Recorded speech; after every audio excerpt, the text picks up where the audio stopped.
शामिल हुआ। एक बहुत ही अच्छा अनुभव रहा, रोमांचक अनुभव रहा।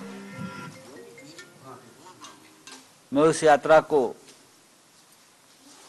राजनीतिक यात्रा नहीं मानता हूं। इस देश के सभी जो राजनीतिक दल है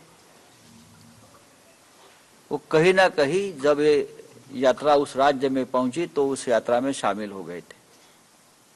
महाराष्ट्र में जब यात्रा आई थी तो स्वयं आदित्य ठाकरे जी शामिल थे, लेकिन जब यात्रा का अंतिम पड़ाव आ गया कश्मीर में तो मुझे लगा कि जम्मू कश्मीर में जाकर शिवसेना ने भी इस यात्रा में रिप्रेजेंटेशन देना चाहिए। इसलिए कि जम्मू कश्मीर के साथ बाला साहब ठाकरे जी का एक इमोशनल रिलेशनशिप रही हमेशा, और उस नाते मैं उद्धव ठाकरे साहब के आदेश से यहाँ आया। और आने के बाद मैं देखा कि जम्मू कश्मीर में जब मैं कल पहुंचा, जम्मू में कल पहुंचा तो मुझे आश्चर्य हुआ कि आज भी जम्मू और कश्मीर की वही प्रश्न है जो इस बारे में हम 10 साल 15 साल पहले चर्चा करते थे। सरकारें केंद्र की बदली, राज्य की बदली, राजनीति बदल चुकी है,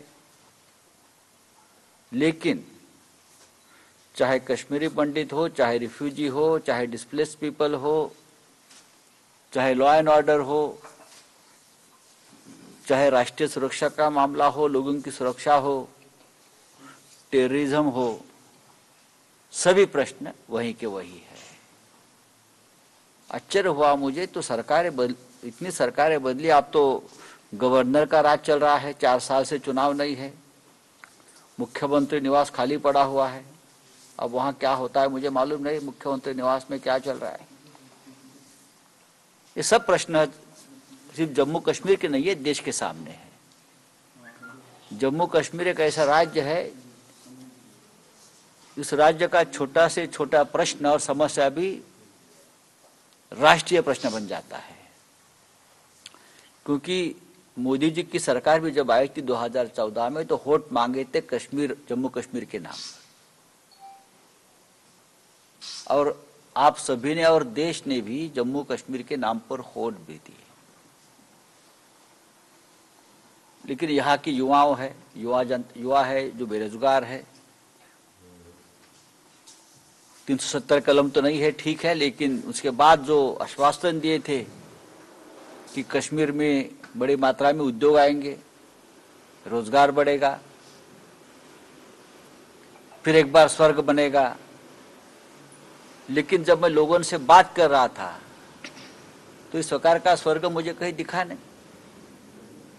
जम्मू में आज भी चाहे कश्मीरी पंडित हो या और विस्थापित और निष्कासित लोग हो, आज भी अपना आक्रोश लेकर वहां बैठे हैं। कहां हो गई घर वापसी? मुद्दा घर वापसी का अगर था तो घर वापसी करने से लोग डर रहे हैं। आज भी यहां जो आपने आश्वासन दिया था वो आश्वासन की पूर्तता नहीं हुई है।